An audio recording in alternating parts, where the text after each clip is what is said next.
Ay mga Pampangan, of course, kapag nakita kang bagong gupit, we don't say, bah, ganda ng gupit mo ah, kanino ka nagpagupit? But we say, bah, kanino ka pagupit? Mabiyaya pa. Ay mga Kapampangan, of course, kapag nakita kang may bagong motor, we don't say, wow, asensado na siya oh.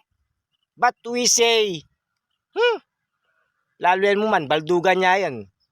Ilan mong ang bulang kayan, mayabit na yan.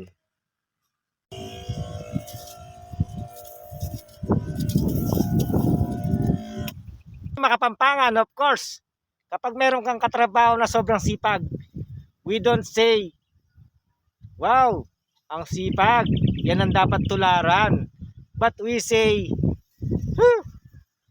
masipag yayan po tanga chimpos. Magpasipsip ya mo, bantam ita sa sweldo.